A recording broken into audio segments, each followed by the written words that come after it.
Good morning, good afternoon, good day, VC.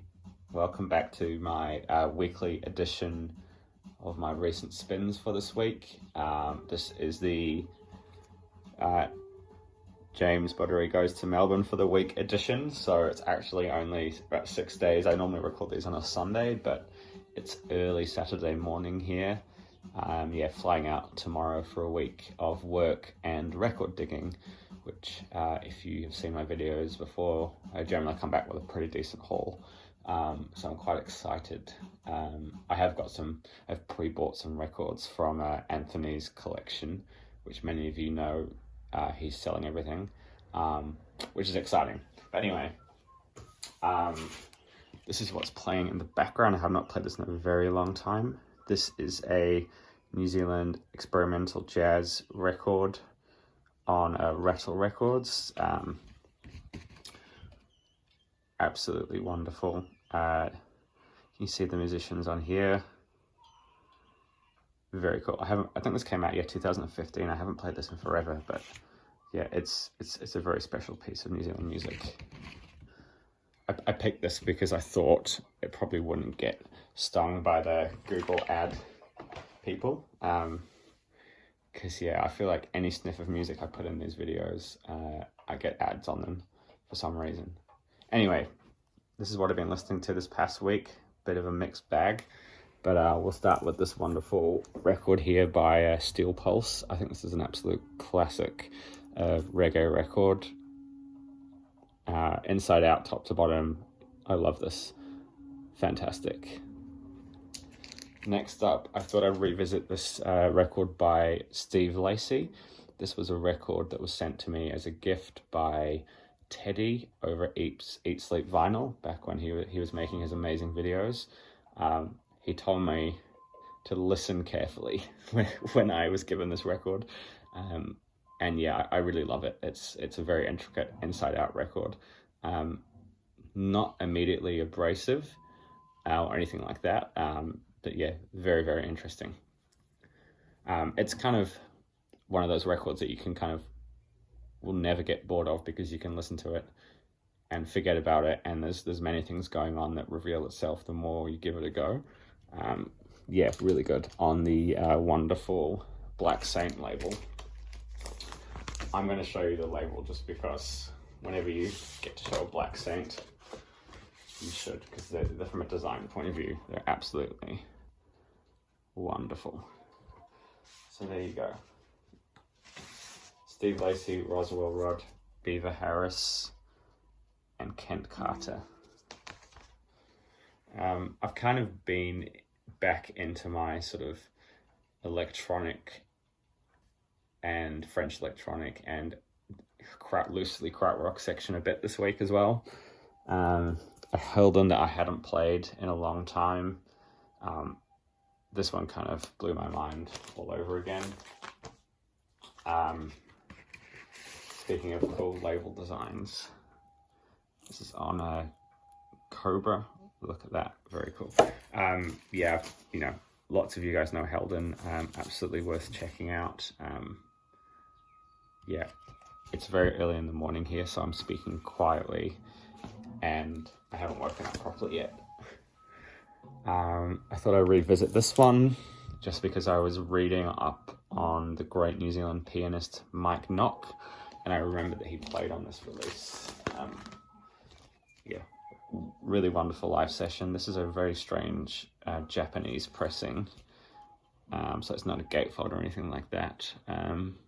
You've got Mike Nock on piano, James Black on drums, Ernie Farrow, who I don't know much about, Richard Williams, and Yusuf Lateef. Really lovely.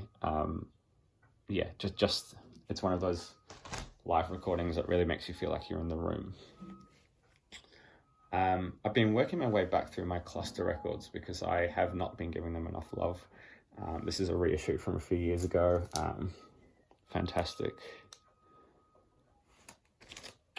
This is something that I got dirt cheap, sort of 5 or 6 years ago. It's like the first black jazz that I bought, actually. Walter Bishop Jr.'s Fourth Cycle, Keeper of My Soul. This is a Japanese pressing, strangely enough. It came out, I think, in 73. And yeah, there's a lot of strange grammar going on here. Walter Bishop, comma, junior dot, apostrophe, fourth cycle, keeper of my soul. I'm not sure if the original is like that, actually. I should check it out. Yeah, funny. Revisited this Codeine record. I was kind of humming the opening track D to myself, so I thought I'd pull this out and give it a go again. Frigid Stars.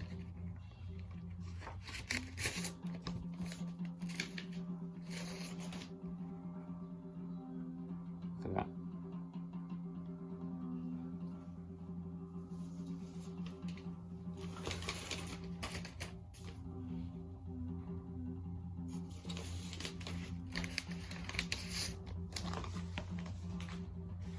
This music is really, really wonderful. You all know this record. Fantastic. This is a reissue from a few years ago.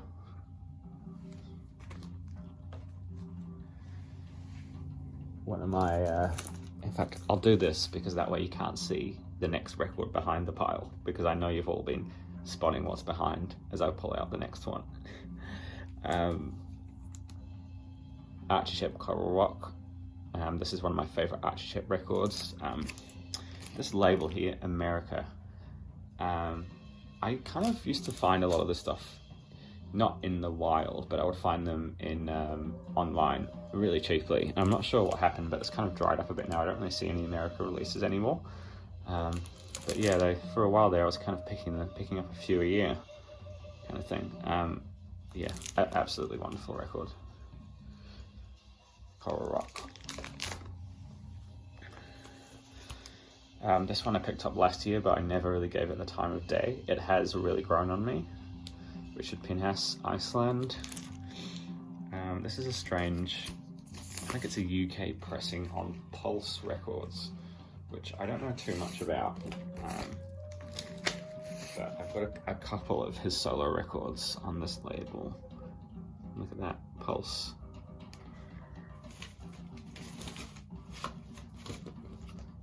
What do we got?